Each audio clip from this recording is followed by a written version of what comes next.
Welcome to the C.L.I.M.B. This is a show dedicated to helping singers, songwriters, and indie artists like you create leverage in the music business. Leverage is what you're going to need to get that record deal, to get a bigger audience, to get the management on board, to get a publishing contract, a publishing deal, to get the booking agency on. It's all about what you've already done, not about what you could be. The days of big corporations developing artists are over, and that's why we called this the C.L.I.M.B, creating leverage in the music business, C.L.I.M.B. That's genius, and that's a Baxtronym, if you haven't figured it out already, from my good friend and co-host, Mr. Brent Baxter. Brent's an award-winning hit songwriter with cuts by Alan Jackson, Randy Travis, Lady Antebellum, Joe Nichols, and more. And Brent also helps songwriters like you turn pro by revealing how you can write like a pro, do business like a pro. And not only that, he actually connects you to the pros on a regular basis. You can actually develop relationships with publishers here. You can find Brent very easily at songwritingpro.com. Once again, that's songwritingpro.com. And I would like to introduce you to my co-host, Johnny Dwinell. Johnny owns Daredevil Production. They help you find your sound and they help you grow your audience. And while doing that, they've created over 25 national TV opportunities for their indie artists. They've done this by making them discoverable. They've also created multiple tour opportunities, and through the power of digital marketing data, they've attracted a number of investors for their artists. The investors are the money people, yo. And the investors like the numbers because the numbers don't lie because the numbers can't talk. And you can find Johnny at daredevilproduction.com. That is production singular, no S, and there is no S because there is no other Johnny D. Hey, brother, how you doing? Man, I'm just, hanging out today, sipping a little coffee, my little house slippers here at the office. House slippers. My little house slippers. House shoes. House shoes. Odie Blackman turned me on to house shoes. I'm like, what are those? He goes, those are my house shoes, man. Yeah, exactly. And they're comfy. The hell are house shoes, Odie? Especially when you have a house that's almost 100 years old with hardwood floors and it's November at the time of recording. So there you go. All right. Well, today we're going to get into some good stuff here. We've got a very special guest, a current Daredevil intern, who's, let's just call her resourcefulness and her savvy is pretty spectacular. And I felt we needed to bring her onto the podcast. So we're going to talk about how she was able to help a friend of hers. She goes to Belmont as well. And they, on their own, no paid, it's all by themselves. They promoted a single from one of her friends who's an artist currently going to Belmont and got over 500,000 streams by some hustle and a little bit of savvy and some boatload of intelligence. So we're going to talk about that in a second, but first let's get to a little business here.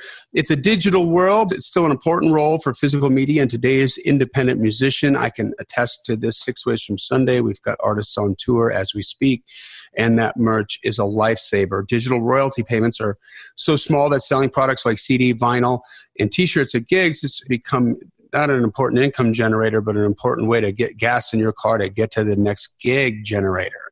That's right. Knock, knock. Who's there?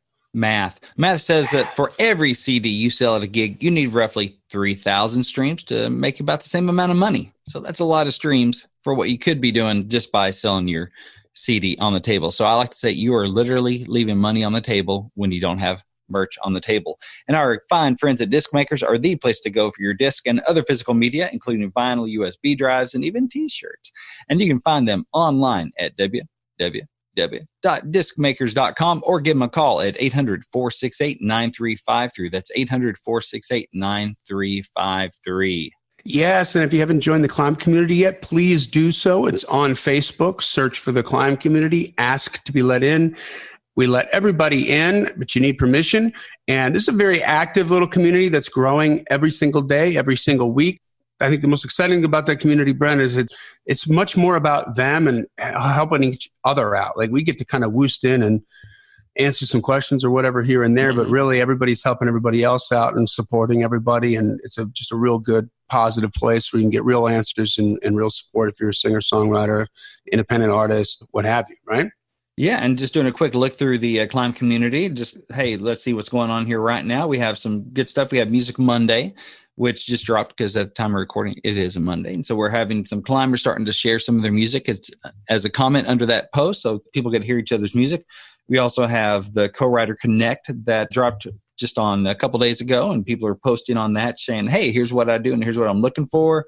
We have some new blog posts. We're letting you know about the recent C.L.I.M.B episode that just dropped and that kind of stuff. So people asking questions, people getting welcomed into the community, all kinds of good stuff.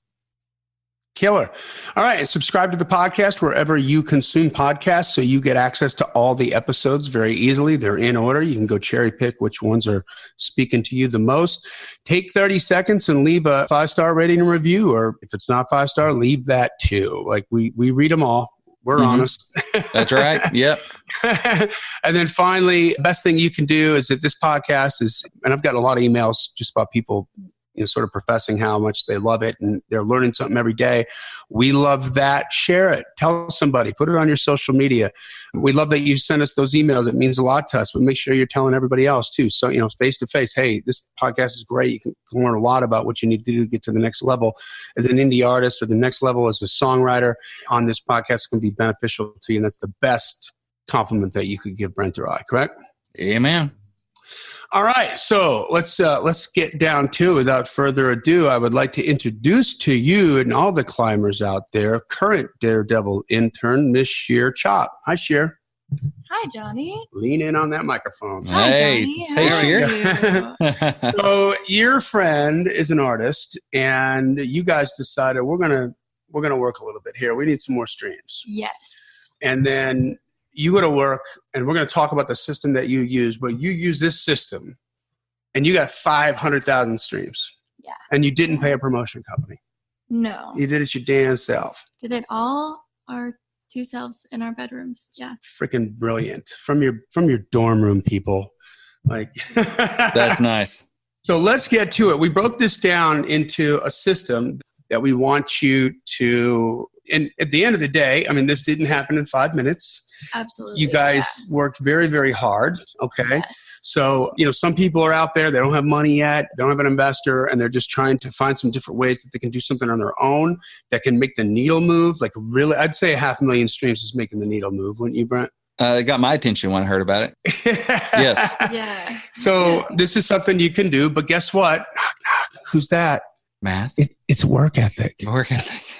You can't do this.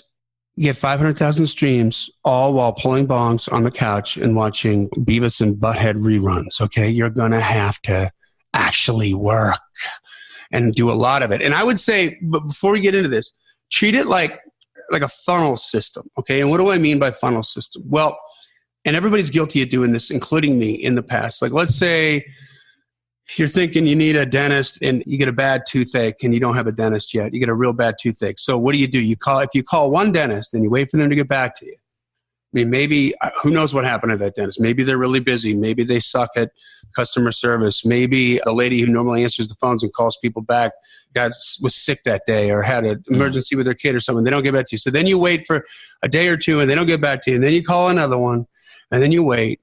And then, a day later, maybe they get back to you, but they can't get you in for like a week. And, okay, then you call a third. Now you're at the end of the week and you still got a freaking toothache. Yeah, it's like pulling teeth trying to get a good dentist. Oh, thank you. See what he did there? That's genius. That's right. So, but if you would call like 10 dentists all at the same time and just wait for the first son of a gun to get back to you that can fit you in, you're going to have a much better shot at moving the needle and getting that tooth done. So you see what I'm saying? Don't go one. You notice you said shot and needle. Oh, see, you're so good to your I'm subconscious. a poet. I didn't even know it. Look at that. You don't even know how deep your water's run. I'm so money and I don't even know it. Don't even know it. This is how we're going to do this. So step one, sheer. What's the very first step? There's a really big part before you start researching playlists, and this is what we're going to get into, researching playlists. Before you start doing that, you got to have some sort of direction, right? So what's step one? Absolutely. So you have to identify what the brand or genre of the artist is that you're searching for playlists. So you can do that by a bunch of different ways. Not the least of which is go to daredevilproduction.com/discover your brand. It's a free download that will help you find out your brand. I think one of the things that most artists, indie artists, have an issue with is when you tell them, like, what do you sound like? And they get all... They say, I don't know. Yeah, their feathers ruffled. We don't sound like anybody. Yeah, I sound like me. Well, and again, we've talked about this in previous episodes, but what they're really saying is like, what's the culture? Like what, who goes to your cons, who goes to your shows, like, who likes your music? Am I part of that beehive or am I not part of that beehive, right?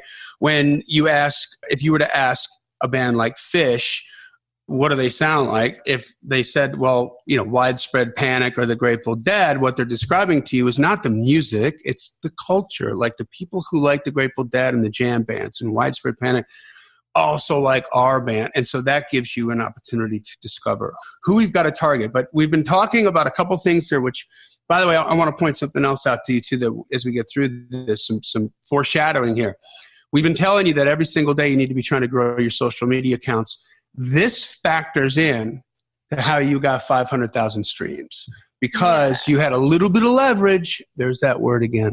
Yeah, it's funny how that word keeps coming back around. You had a little bit of leverage to offer these playlist people because your artist it wasn't an excitingly massive amount of social media followers, but she had over 13,000 social media followers. Yeah. So all that railroad track that you should be laying down right now, here's where the chickens come home to roost, and that can benefit you.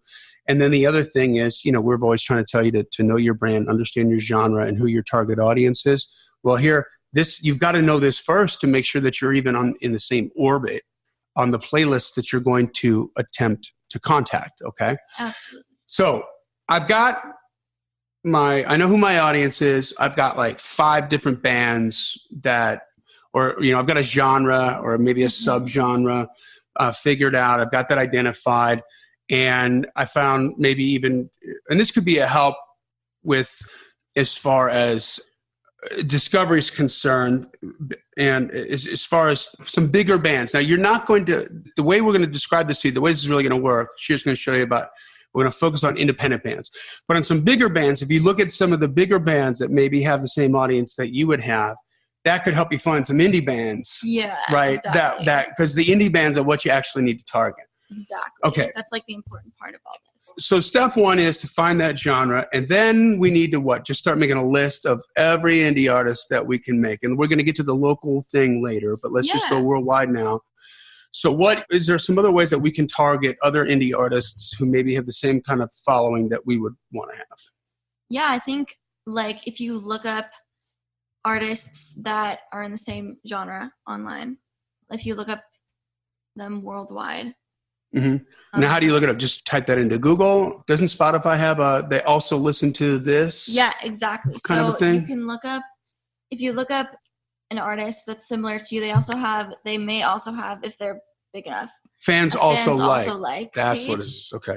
So you can see, I'm looking at an artist page right now, and I click on their fans also like page, and they have several We can artists. mention the name of your friend if it's okay with her. Like, why not give her some love? Sure. Her name's Shy Rose. Spelled C-H-E-Y. Rose. Okay. C-H-E-Y Rose.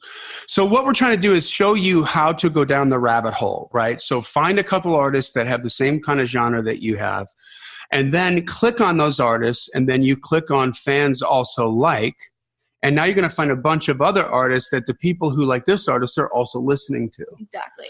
And start writing down those names, okay? And those artists are most likely going to be around the same fan base and around the same size and reach as this artist that I'm looking at right now. Okay. So now I have a list of 10 different, let's say, and you want that list to be as large as it can possibly be. Yeah. But I have a list of 10 different, let's say, independent artists whose audience could also be my audience as an artist. Okay. So now what do I do? So you can click on one of the artists. This is all on Spotify, by the way. And then if you go on to you see their profile on their Spotify page. It will only work on the computer also.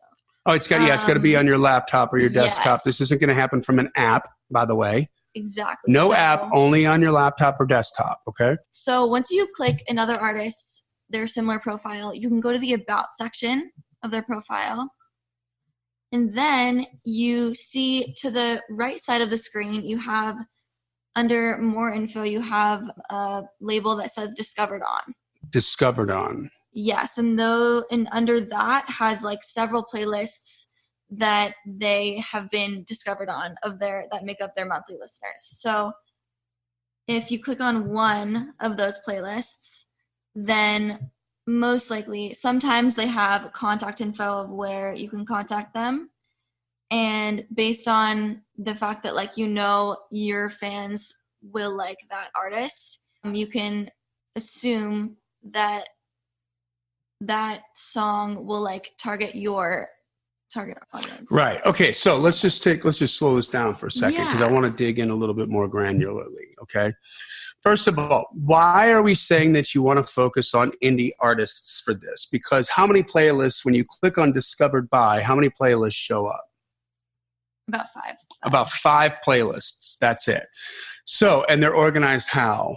Why those 5? They're organized by listeners. By each, so, like, by the amount of listeners that the playlists have, the biggest to the smallest. Yes, the ones that have the most listens are first. Okay, so if you were to use this and you picked a massive band like, you know, Metallica, or you picked Ed Sheeran, or, you know, Ariana Grande, or something like that. Well, you're going to get those top 5 playlists are probably all going to be editorial and or major label playlists that you're not going to be able to get on. That you don't have access to. That you don't have access to. Okay. So we just want to point that out. And this is why we want to do these sort of indie artists, because they're going to get you to these sort of indie playlists that are going to be accessible and are going to be able to spin your song. Exactly. The second thing is there's a lot of playlists that are maybe within the same genre, but then the playlist has a certain kind of vibe, right? Yeah, exactly. So kind of like there's like coffee house country or party country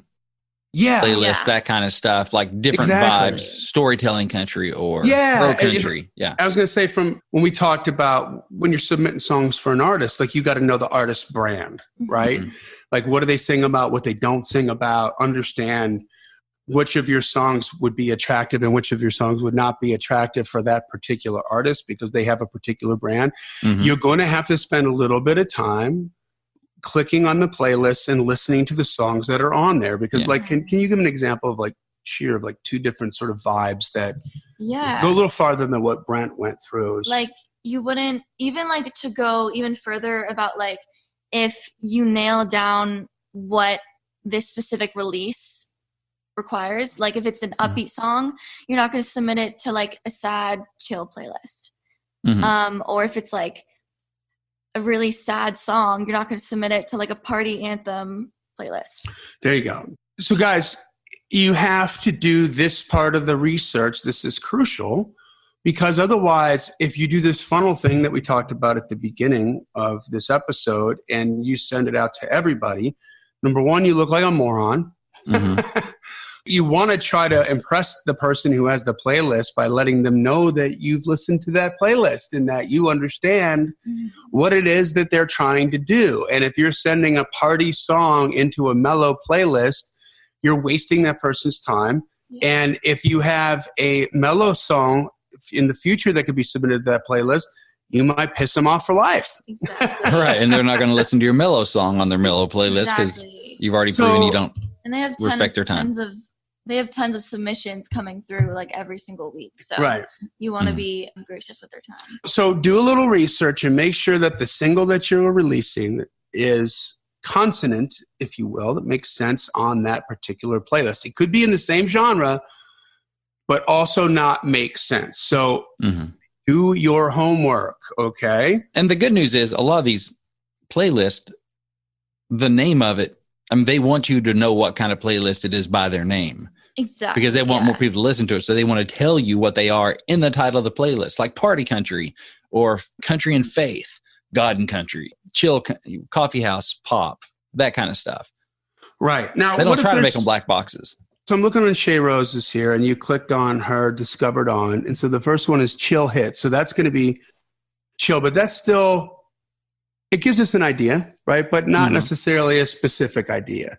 Chill hits are, what are they, a certain BPM? Are they, listen to it just a little more and just find out what you think that playlist person is. When do you think you have some contenders, dive into those. What do they mean by chill? You know what I mean? I mean, think about it. If it's like a death metal playlist is still hits. I mean, what is that? That's like, less than 130 beats per minute, but still double kick, I don't know. So, I mean, it's all relative, right? So you just got to still dig down a little bit. And then brand new chill. Again, chill. What does chill mean? Now, here's one that has top music, top chart. So, maybe this one could have a mix, right? It could just be like a bunch of like more popular songs. So that gives you a little bit more leash as far as the vibe of your song. And it could fit into something that is a little bit more broad in the sort of stylistically of the songs, right? And even like being the fact that like the playlist title might be vague, it's important to look at like what songs are on the playlist to see like if it says a fresh hits playlist, that could mean like more R&B or more hip hop or more pop. Like you don't know sometimes. So that's why it's important to like research the other artists that are on the playlist and see what their vibe is. And so, I mean, for Shay, does she do hip hop for this particular artist? She does like indie synth pop R&B. Indie synth pop R&B. So odds are that if she was discovered on these playlists and she doesn't do they're probably not going to be hip hop. They're probably not be something really out there. However, you still want to make sure that you're ensuring that the playlist jives with the particular song that you're trying to push. Maybe the song she tried to push was an upbeat kind of an R&B thing, and that's what was going on.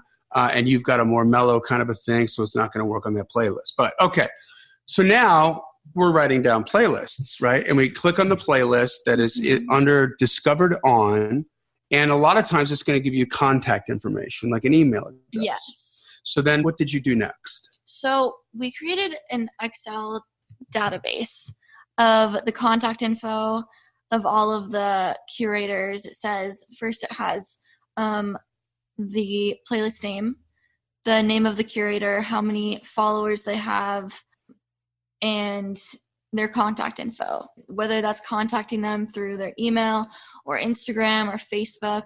And if it doesn't have their contact info, odds are they might have that on another playlist that they curated. Or a lot of the times, like I ended up just Googling the curator of the playlist and finding either like an Instagram or a Facebook page of theirs and finding them through there, or they have a website where you can submit songs to, or if it's a certain playlist that has a bunch of playlists on there, like daily playlists, for example, they have a website and they have submissions through their website. So sometimes you have to dig a little to research their actual contact info, but it's really worth it to really dig in and find out how to contact them, because that's dig a little. Yeah. Dig a little. These playlist curators are not going to come to your house, knock on the door, sit down next to you on the couch, pull the bong out of your mouth and say, give me a song. I got to tell you, I'm very disappointed in you, Sheer, because spreadsheets ain't rock and roll. I just got to tell you. No. But it's funny how spreadsheets can be effective. So yes, I know people out there thinking, Excel? I'm not in college anymore. It's not as like professional as you would think it would be. It's just to keep track of the information, and because you're going to want to keep track of it because it's a lot. It's a lot. Right, because you got to funnel it. You're going to maybe try to and you want it to be a lot. 100 playlists and get 15 or 5. Exactly. You know what I mean? So you want to make sure that you know which ones you're on, which ones you're not on, etc. Exactly. Mm-hmm. Okay, so now you found an email address. I think the first one you clicked on here, there's an email address there. It says info at or whatever. So you're going to reach out to this person, this curator. Oh, yeah. Now, what did you say? You're like, yo, dude, mad beats, play my stuff. I'm the best. You're welcome. You should play me. You're awesome. Yeah, and you're welcome. That's right. Exactly. Is that how you do it? So, not exactly. Okay. Not exactly. You don't hype them? It's not all about you? You're not hyping yourself? No. Okay. Well, see, that's good, because I know that indie artists are very sort of embarrassed and self-conscious about hyping themselves. So now you don't have to be that. Mm-hmm. Exactly. Yes. Spoiler alert, you can actually be cool. You don't have, exactly. You don't have to shove your single down their throat. What you can do is basically we came up with like an outline of how to contact each curator that we copy and paste for a majority of the emails that we send out.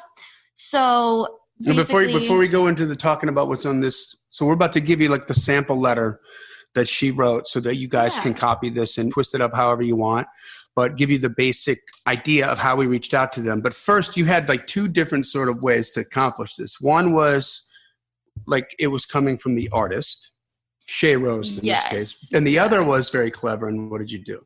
We created like a management email. We did some of the reaching out to playlists via this email. So some were from the management, some were from the artist. It'd be like Shay Rose Management at Gmail or something would be like something like that would be that was the email. Yep. There we go. It says management. So it looks official. Like blank artist management at gmail.com. Yeah. And then it just makes it more like official to reach out. I would say if you even want to be more official, like come up with a management name. Like, if you not the artist's name in the management. Exactly. You can get a little bit more creative. Exactly. Yeah. Yes. Okay, so this letter that you're going to read now is from the artist or from the management? This is from the artist. Okay, so this is directly from the artist.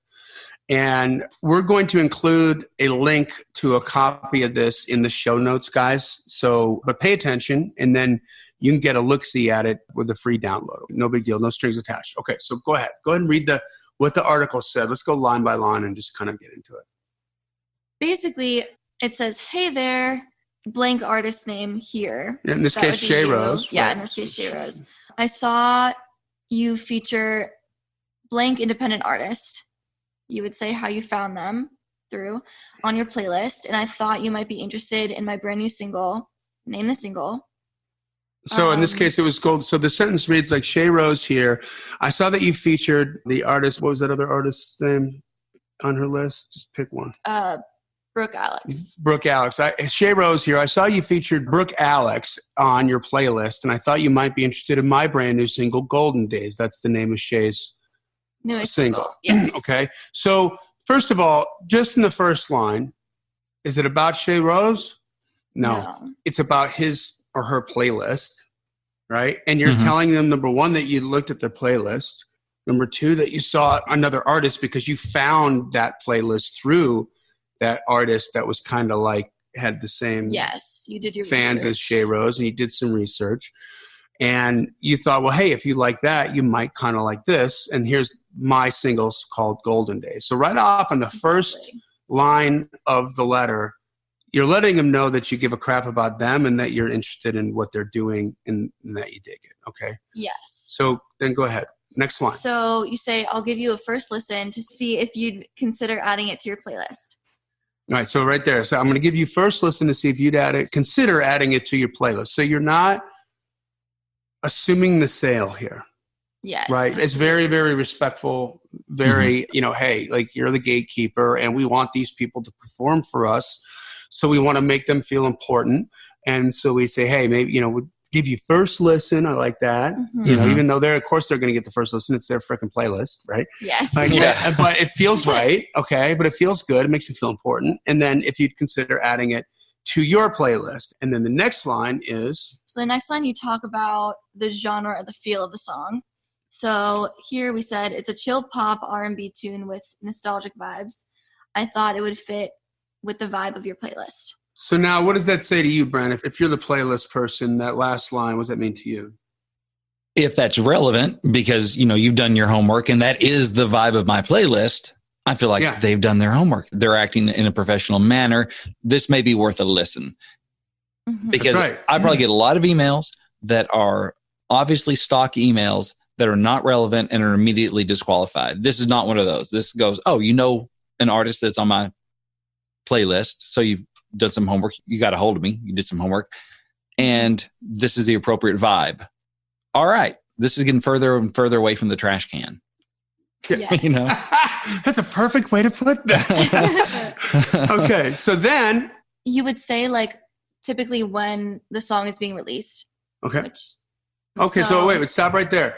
When the song is going to be released. Okay. So an episode or two ago, we talked about a release strategy. Release, right. And guess what? This is some of that work in that 6 to 8 weeks that you want to be doing. Okay. Before it's released. That makes sense, guys. You can't release a single if you want anything to happen and put it up on Spotify and then have it released the next day. through any kind of aggregate distributor, you really want to give it the time so that, again, it looks more professional, right? Mhm. Because it's like you're getting your ducks in a row weeks and months before that thing happens. You're trying to line up some playlist stuff so that, I mean, oh my gosh, what if you had 20 playlists lined up and they all added your song on the day it was released? Well, I mean, you're going to get a little love there, aren't you? Exactly. Now, I wonder if Spotify cares about how many streams a new single gets the second it hits, the first week it hits. It actually does. Does it? So You're kidding me. So this matters? Oh Yes. my goodness. This is Okay. so significant. They're so smart. They thought of everything at Yeah. Spotify. Okay. Yes. And that's why we are like contacting as many independent playlists within the first 24 to 48 hours of release, or even before then. Right. So because Spotify cares, like basically how it works is the more playlists you get added to within the first day or week of the release, the better chance you have of getting on editorial playlists.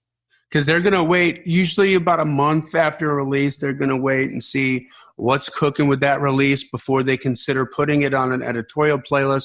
And by the way, you can't even be considered to be on an editorial playlist unless that stuff's been uploaded to Spotify at least 4 weeks in advance of the release date.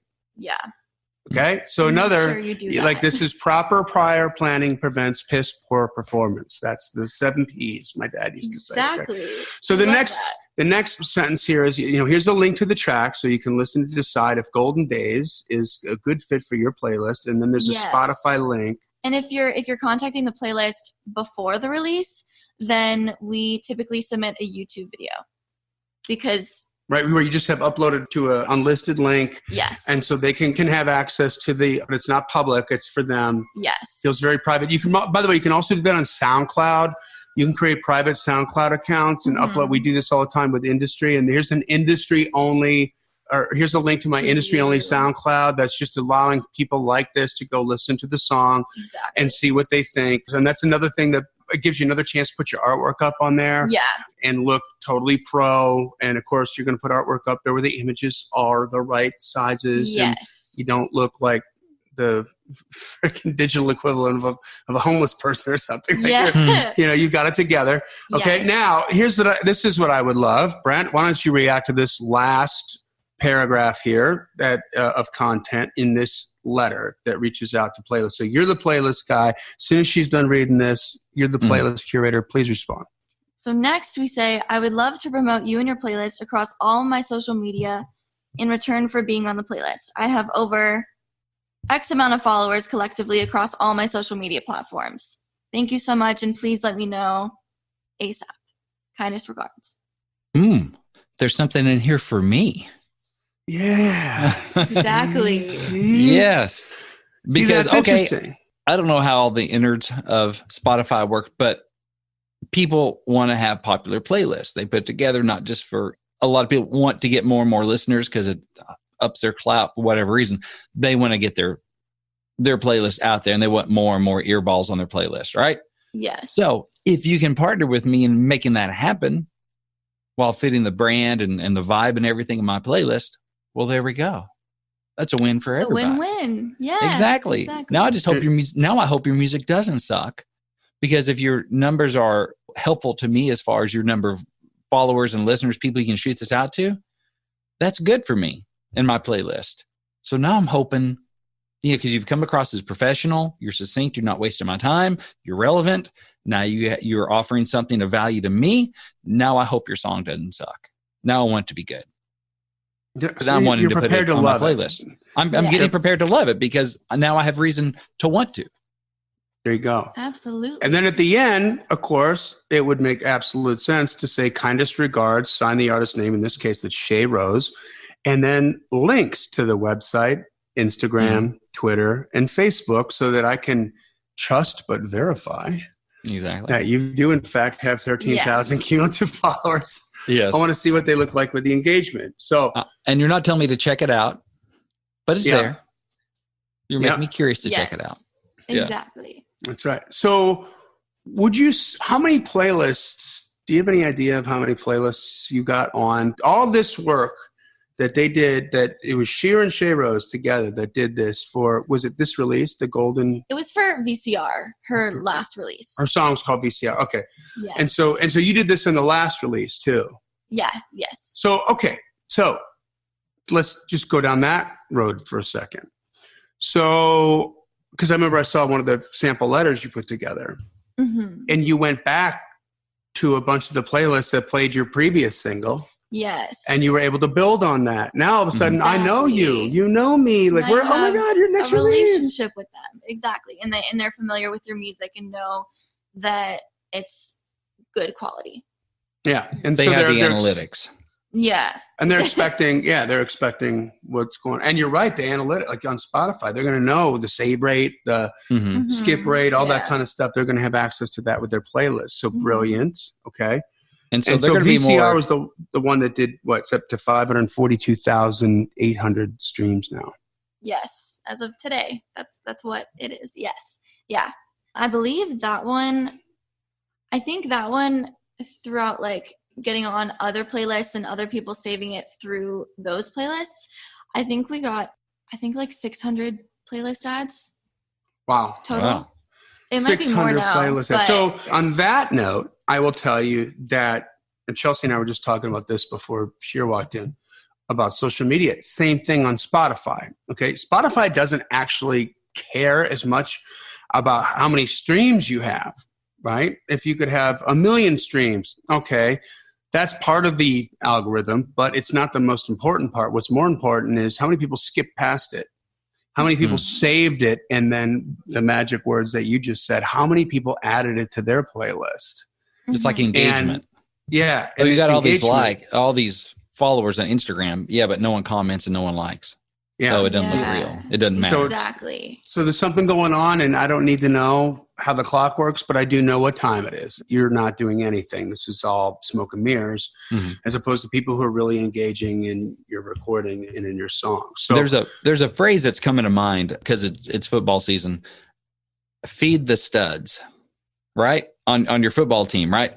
You know, some coaches are like scheme based. Other coaches are player based. Like, feed your studs, like your best players. Find ways to get the ball in their hands. Keep feeding the studs. Let them eat. And so I think the playlists are like that. If you're showing that, especially on the second go around, you've gotten good results, you're one of the studs, feed the studs. Put them on your playlist again. Put that new single on the playlist. Promote that. And also the editor's picks. You're talking about, they want to see a certain amount of streams and that kind of stuff for it to get picked by the editors. They're looking at those analytics. They're going to feed the studs. Yeah. So that's why this stuff matters, and this stuff can snowball.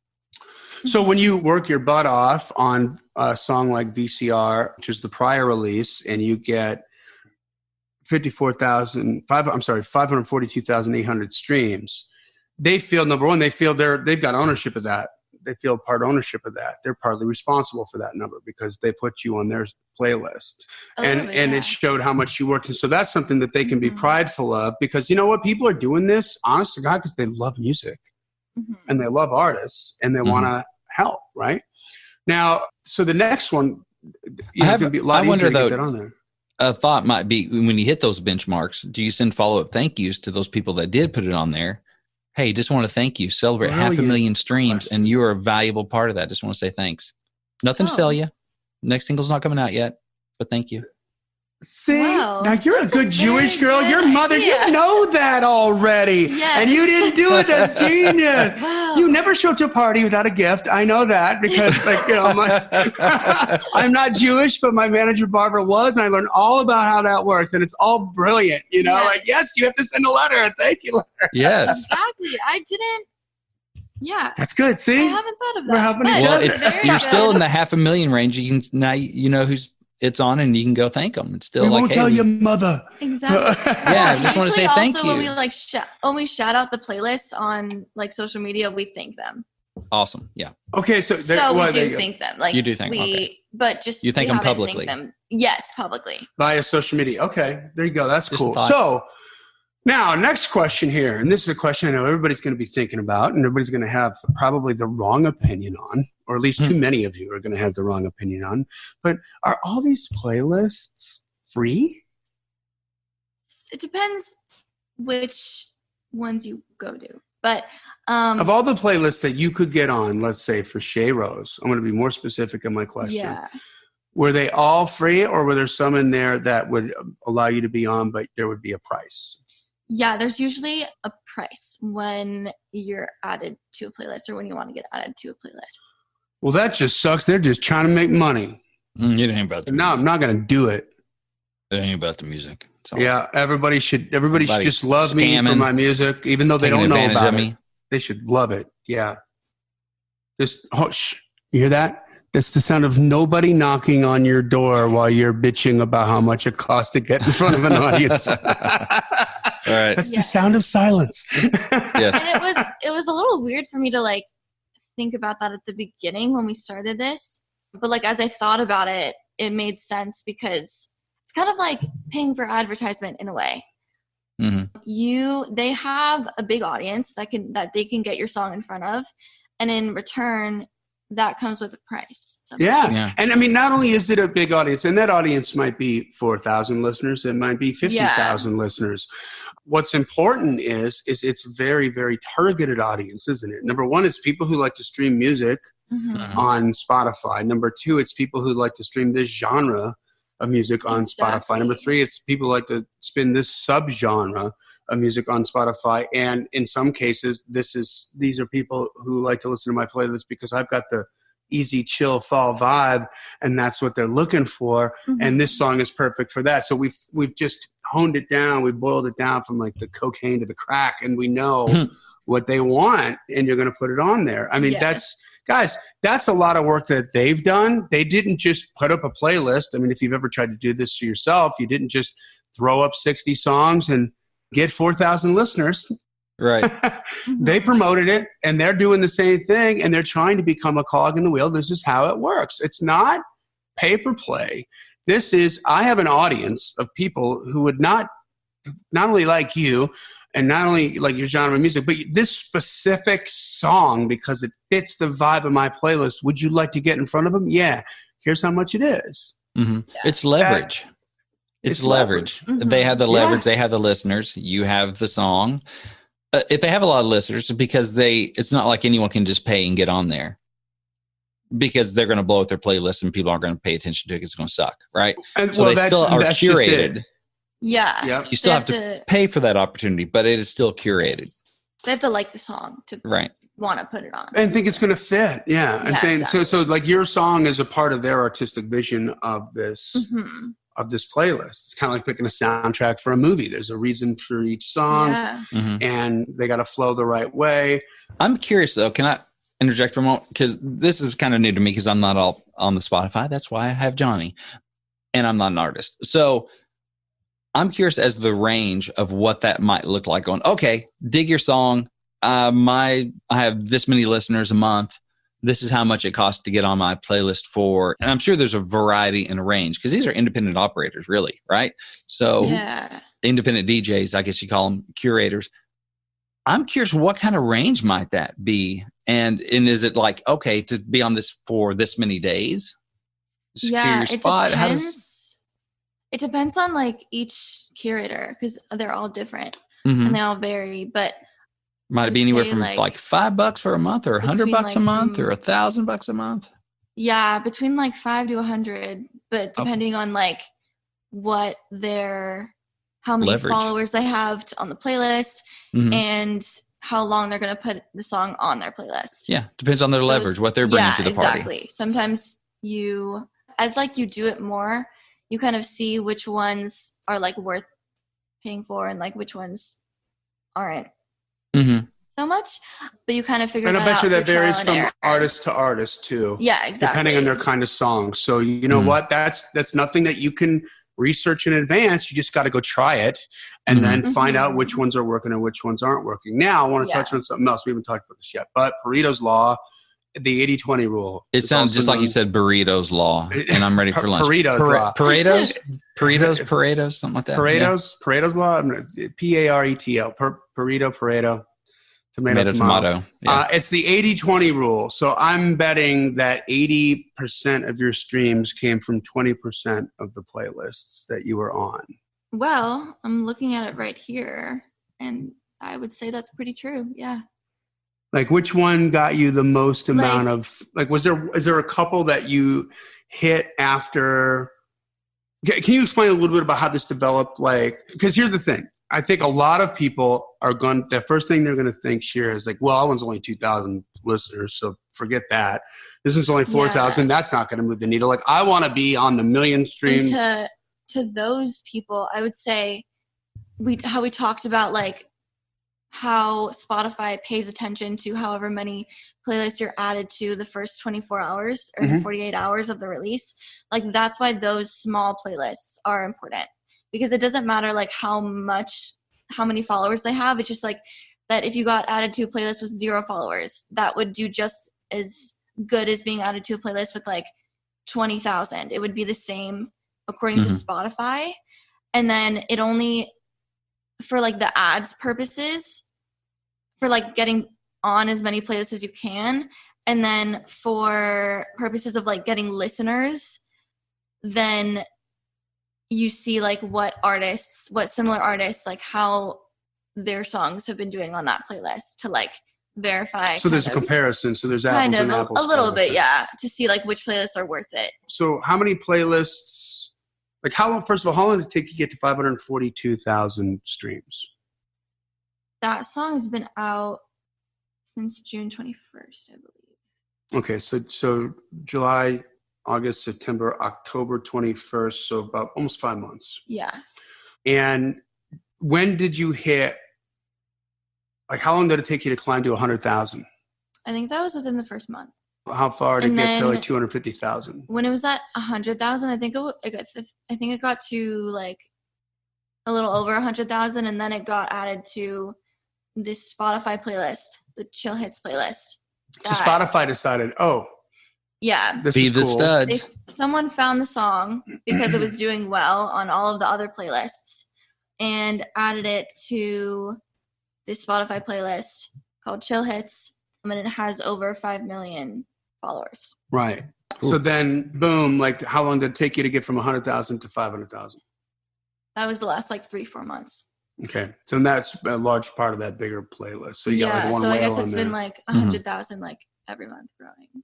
Okay. Yeah. And that one you didn't pay to get on, even though it has the biggest one. That's because you did all the work on the little ones that got you. And then the big ones came in and said, well, this is cool. We're going to put this on our playlist. And they're not going to charge you for it. Yeah, because you can't pay for Spotify editorial playlists. Right, because that's bad. Yes. Because it would be nothing but the richest writers and songwriters, and they might all suck. Yeah.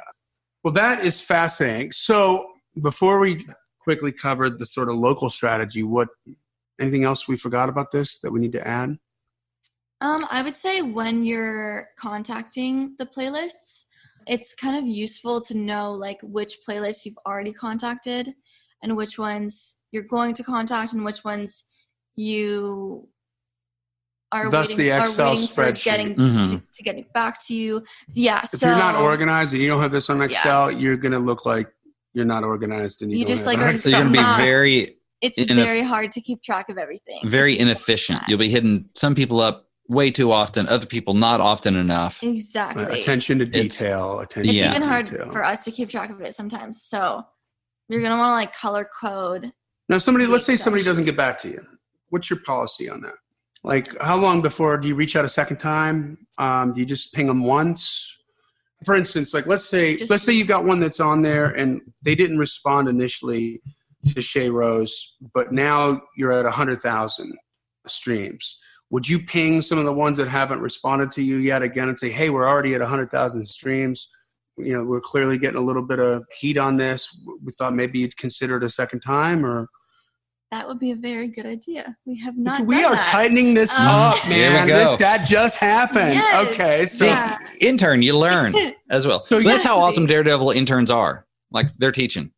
Yeah, well, I'm like, she showed me this. I'm like, this is freaking brilliant. You got to come on the podcast. I love this, and we're going to steal it. And 6 Ways from Sunday, and this is the best way we can pay homage to the brain One of the brains behind it is by having her on and bowing down at her feet and all things sheer. So locally, you kind of had an idea that could help out artists like in their immediate situation too with local streams. Now, what did you do there? That's like what we were talking about earlier about contacting like Nashville or like figuring out what Nashville-based artists, or like if you are in Nashville, if you're in California, what California-based artists are coming up with like similar playlists that you should be on, or like figuring out that way if like you don't know where to start for researching other artists. And what a great way too to reach out and make connections with other local artists. Like somebody like Shay Rose in Nashville with 542,000 streams could reach out to another artist like her and who has a few 100,000 streams and say, hey, I noticed like, we've both been doing pretty good with our music. We should put a show together.